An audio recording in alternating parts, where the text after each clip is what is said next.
Coba halaman 23, buka halaman 23. Saya bahas tentang konsekuensi buruk dari melakukan ibadah. Melakukan bid'ah, konsekuensi buruk dari melakukan bid'ah yang dianggap hasanah, dianggap baik. Antara lain sebagai berikut. Yang pertama, halaman 23 saya katakan konsekuensi buruk. Orang yang melakukan bid'ah, melakukan kreasi baru dalam agama, berarti ia telah menuduh kurangnya agama Islam. Padahal Allah, atau menuduh Allah belum menyempurnakan agama Islam. Karena menurutnya masih ada kesempatan untuk menambah-nambah dalam agama ini. Ini konsekuensi dari orang melakukan bid'ah, berarti seakan-akan dia menganggap agama belum sempurna, maka dia tambah-tambahin. Jadi seakan-akan yang benar harusnya ayatnya turun, Islam tidak akan sempurna sampai munculnya ahlul bid'ah yang terakhir. Kalau sudah muncul ahlul bid'ah penutup, baru sempurna agama ini. Kenapa? Karena masih ada proses penambahan. Agama ini belum sempurna, masih ada proses apa? Penambahan. Kapan penambahan agama ini selesai? Sampai muncul ahlul bid'ah yang terakhir, kreator yang terakhir, kemudian dia meninggal, baru itu sempurna agama. Selama masih ada kreator-kreator yang lain, maka agama belum sempurna, harus ditempel lagi, harus disempurnakan, ditempel. Ini konsekuensi dari kreasi-kreasi bid'ah. Konsekuensi yang kedua, agama Islam senantiasa dalam keadaan kurang, tidak sempurna semenjak zaman Nabi. Benar. Konsekuensinya berarti belum sempurna, masih ada yang kurang bagus, maka ditambah-tambahin lagi dengan ibadah-ibadah baru. Di zaman Nabi tidak ada namanya salat raghaib, di zaman Nabi tidak ada namanya salat nisfu Sya'ban, dibuat sekarang. Nabi tidak ada di zaman Nabi, berarti kurang indah, ditambahinlah model ibadah tersebut di zaman sekarang.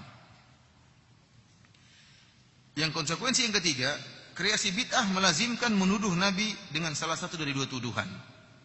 Sekarang kalau ada orang melakukan bid'ah, misalnya melakukan acara hari Asyura, sebagaimana orang-orang Syiah yang mereka memukul-mukul tubuh mereka sampai berdarah-darah.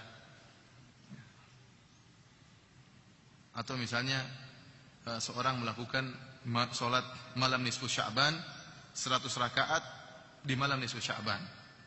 Yang salat ini diingkari oleh, saya ulangi lagi, salat malam nisfu Sya'ban 100 rakaat di malam nisfu Sya'ban ini dikatakan oleh Al-Imam Nawawi rahimahullah sebagai bid'ah yang mungkar, bid'ah yang buruk, yang mungkar, yang tidak pernah diajarkan oleh Nabi dan para sahabatnya. Kita tanya sama orang yang melakukan salat ini, kita katakan, ya akhi, anda sekarang melakukan salat 100 rakaat di malam nisfu Sya'ban.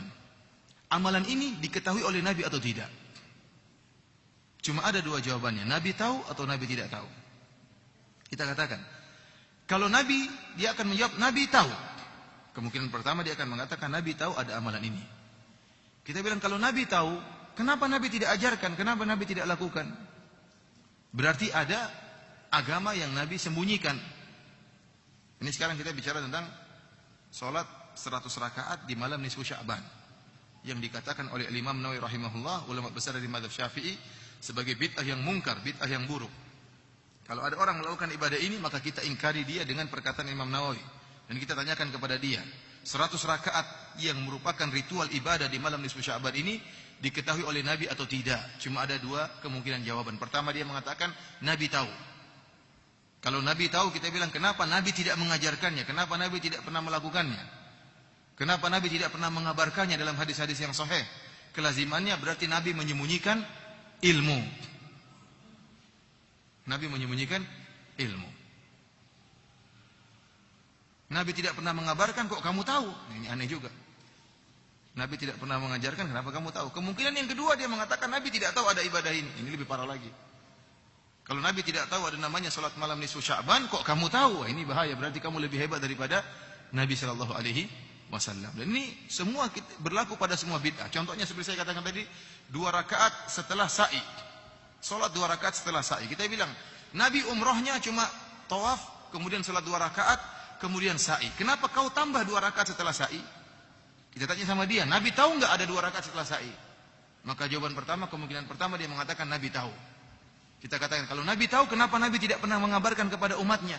Berarti ada bagian agama yang Nabi sembunyikan, yang kau ungkapkan sekarang ini. Yang baru terungkap sekarang ini kau ungkapkan. Sebelumnya Nabi tidak pernah mengabarkan. Berarti Nabi telah berkhianat, tidak mengabarkan Islam secara total, secara keseluruhan. Oh tidak, Nabi tidak tahu. Mungkin dia mengelak. Oh Nabi tidak tahu. Kalau Nabi tidak tahu ada 2 rakaat setelah sa'i, kenapa kok kamu tahu? Jadi semua bid'ah kita katakan demikian. Kalau ini merupakan bagian dari agama, mestinya Nabi tahu. Mestinya Nabi tahu. Kalau Nabi tahu, kenapa Nabi tidak ajarkan? Berarti Nabi menyembunyikan ilmu. Kok baru sekarang kamu yang mengungkapkan? Oleh kerana ini kelaziman dari perbuatan-perbuatan bid'ah. Kemudian halaman 25 saya sebutkan konsekuensi keempat. Konsekuensi dari bid'ah hasanah berarti Nabi dan para sahabat dan juga para salafus saleh mereka tidak pernah melaksanakan ibadah ini sehingga mereka terluputkan dari pahala ibadah ini. Seperti tadi contohnya salat 100 rakaat di malam nisfu Sya'ban. Nabi tidak pernah mengerjakan, para sahabat tidak pernah mengerjakan. 4 imam mazhab tidak pernah mengerjakan.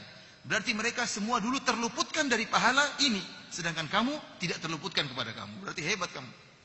Nabi dan para sahabatnya dan juga para imam mazhab mereka tidak pernah mendapatkan pahala solat ini karena mereka tidak pernah solat dengan solat 100 rakaat malam nisfu Sya'ban.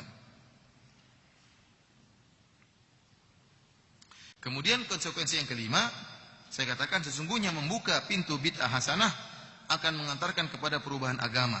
Dan juga akan membuka pintu-pintu hawa nafsu, pemikiran dan pendapat. Karena seluruh pelaku bid'ah akan berkata, apa yang aku bawa ini adalah perkara yang baik. Dan ini konsekuensinya demikian. Ini benar. Kalau orang-orang bebas melakukan bid'ah, maka tidak ada yang bisa kita ingkari. Ada yang bikin sholat ini, ada yang bikin sholat anu, ada yang bikin zikir ini. Zikirnya gimana? Hu. Kenapa? Oh bagus menurut saya. Saya lebih tentram kalau zikir saya hu. Ada yang la ilaha illallah, la ilaha illallah. Kenapa harus goyang kanan? Tentram saya kalau goyangnya ke kanan. Kenapa enggak ke kiri? Kurang bagus kalau ke kiri. Perasaan, jadi beribadah dengan perasaan, tidak dengan dalil. Orang akan bebas melakukan ibadah. Saya mau bikin sholat misalnya tahiyatul masjid berjamaah. Pingin sholat tahiyatul masjid berjamaah, biar keren. Kita enggak bisa ngelarang, menurut saya bagus. Kalau kita buka pintu ini, pintu kreasi dalam ibadah ini, maka akan membuka berbagai macam ritual agama sehingga akan mematikan sunnah yang sebenar-benarnya merupakan ajaran Nabi Shallallahu Alaihi Wasallam. Akan muncul macam-macam solat, ya. Akan muncul macam-macam solat, tata cara solat yang tidak pernah diajarkan oleh Nabi Shallallahu Alaihi Wasallam, tata cara zikir yang tidak pernah diajarkan oleh Nabi Shallallahu Alaihi Wasallam, tata cara berakidah keyakinan yang tidak pernah diajarkan oleh Nabi Shallallahu Alaihi Wasallam, dan setiap kita katakan, dia akan mengatakan ini baik. Oleh karena saya katakan, orang yang membolehkan melakukan bid'ah dalam agama, dia tidak bakalan bisa mengingkari pelaku bid'ah yang lain. Tidak akan bisa dia ingkari. Contohnya orang-orang yang melakukan bid'ah seperti sholat malam nisfu Sya'ban 100 rakaat, dia tidak akan bisa membantah orang-orang Syiah yang melakukan hari Asyura dengan memukul-mukulkan tubuh mereka dengan pedang dan rantai-rantai sehingga berlumuran darah di kepala mereka dan badan-badan mereka. Kenapa? Sholat malam nisfu Sya'ban sama acara orang-orang Syiah yang membuat tubuh mereka berdarah sama-sama bid'ah, sama-sama kreasi. Maka mereka yang melakukan sholat malam nisfu Sya'ban ini tidak bisa mengingkari orang-orang Syiah. Kenapa? Kalau orang Syiah ditanya, kenapa kalian melakukan hal ini? Ini kebodohan, mukul-mukul tubuh sampai keluar darah, ini merupakan kebodohan. Mereka akan mudah dengan menjawab, kami melakukan ini adalah kebaikan karena kami ingin merasakan kepedihan dan kepiluan, kesakitan yang dirasakan oleh Al-Husain. Tujuan mereka baik. Mereka mukul-mukulkan tubuh supaya kata mereka kita bisa merasakan penderitaan yang dirasakan oleh Al-Husain bin Ali bin Abi Thalib tatkala dibunuh di Karbala. Radhiyallahu taala anhu. Ya. Oh, itu tidak baik lah. Tidak bisa. Menurut kami baik. Menurut kami baik. Oleh saya katakan orang yang bolehkan melakukan bid'ah hasanah, ya, kreasi dalam ibadah, maka akan memunculkan berbagai macam aliran dan mereka tidak bisa saling menyalahkan, masing-masing bebas. Karena dasar hukumnya adalah menurut saya, perasaan saya baik, maka saya berhak melakukannya.